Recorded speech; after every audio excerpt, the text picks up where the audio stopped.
This is an AR-15, the weaponized embodiment of the United States of America. Every bullet that you fire reaffirms your commitment to freedom. America is the country most prepared to deal with zombies because you could walk into a store, choose one right off the shelf, and walk out with it in 10 minutes. Let's see what happens when the zombies attack.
Hey, what's going on YouTube? I hope you enjoyed the shooting intro. Today's Battlefield 4 commentary is about the United States Standard Service Rifle. The M16A4 is the military designation for a select fire variant of the AR-15. In automatic fire mode, the gun shoots 3 bullets with each squeeze of the trigger. Modern civilian weapon purchases are restricted to semi-automatic fire weapons only.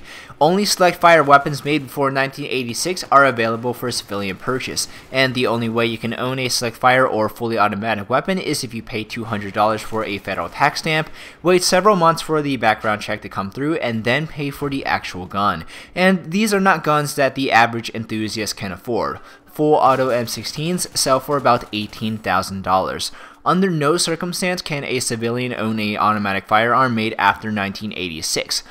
Federal firearms license dealers that have a Class 3 license and a special occupation tax license can order dealer samples of modern automatic firearms like the Remington ACR, but you have to have good reason to possess these samples, like demonstration purposes to sell to potential law enforcement agencies. Some ranges even allow Class 3 weapons for range rental use, but once the demonstration period is over or you don't renew your federal firearms license, you have to surrender the dealer's sample weapon. Otherwise, civilians cannot personally possess automatic firearms. If you are found to own an unregistered automatic weapon or convert your own weapon to fire fully automatically, you could receive 10 years in prison. The M16A4 in Battlefield 4 is unique in the assault rifle class in that it cannot fire fully automatically.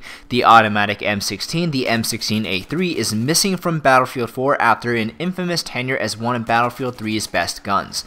Statistically, the Battlefield 4 M16A4 is a near carbon copy of the Battlefield 3 M16A4, and that's definitely not something to be proud of. The M16A4 was not a competitive weapon in Battlefield 3. Let's look at the statistics of the M16A4 in Battlefield 4. It does 25 maximum damage at 8 meters, meaning it'll be a 4-shot kill at this range until the damage drops off until its minimum 18 damage at 55 meters, meaning a 6-shot kill at this range.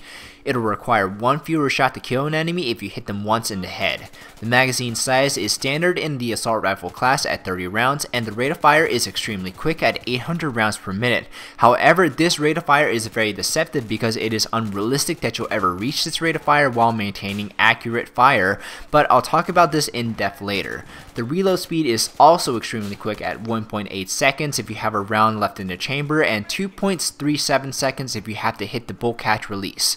The recoil is high but predictable in the horizontal direction because it has such a high bias towards pulling to the right, but the gun has a very high vertical recoil. The muzzle velocity is exceptional at 650 meters per second, tying the M98B, which is the sniper rifle with the highest muzzle velocity. Long range is where the M16A4 performs its best, but close quarters is where this gun stumbles. It has a fast rate of fire, but it's difficult to accurately maintain this rate of fire by repeatedly clicking or pulling on your trigger if you're on console. If you click quickly enough so that there is almost no time in between bursts, aka low burst delay, you increase the frequency that you suffer first shot recoil, which I'll explain more in detail momentarily. The hip-fire accuracy is not too great, and most fully automatic assault rifles, except for slower firing ones like the QBZ or the SAR-21, will consistently defeat the M16A4 in close quarters. Even at long range, the high first shot recoil limits the M16A4's effectiveness. First shot recoil is a multiplier that increases the amount of recoil you receive after the first bullet you fire, but the multiplier on burst fire mode is assessed on the third bullet within the burst. So for all intents and purposes, first shot recoil becomes third shot recoil. If you burst your gun too quickly without letting your gun settle in between bursts, the muzzle will walk all over the place. And this counters the 800 rounds per minute fire rate advantage. If you wait for the muzzle to settle to regain accuracy, someone could take the time to return fire or take cover before you get the chance to take another shot. From a tactical standpoint, I think the M16A4 is very underwhelming.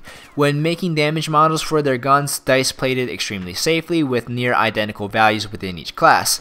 To differentiate between weapon advantages, you would combine rate of fire, damage, recoil, reload speed, and bullet velocity. But if you work a burst fire gun into the mix, there is a very thin line between making the gun totally useless versus making it overpowered. If you make the gun more accurate, then it defeats the point of using DMRs, but if you give the gun more damage at range, it might be overpowered. Call of Duty gets away with mixing in burst fire guns into the game because it has different damage models even within the same weapon class, like within assault rifles. But with Battlefield, I don't see burst fire weapons working their way into the competitive weapons rotation. The M16A4 is definitely not a weapon you want to take into close quarters engagements, and for that defensive long range role, the effectiveness is severely limited by a high third shot recoil multiplier. For attachments, I recommend using a 1x zoom optic or a 4x zoom scope, depending on which one you're more comfortable with and the map you're playing on. For barrel attachments, I recommend using the muzzle brake. Even though the muzzle brake hurts aiming accuracy, this counters the high third shot recoil, making follow-up shots a lot easier. For grip attachments, the angled grip is near mandatory to tame your third shot recoil, and you have a lot of interesting choices for your accessory. A laser sight would help with panic situations in close quarters, but a magnifier will give you more range if you're using a reflex or a hollow sight as your primary sight. Canted iron sights can help with quick close range target acquisitions when using a 4x scope. In summary, the M16A4 is a very underwhelming gun. It can't hold up well in close quarters, and it's difficult to recommend using over a DMR at long range.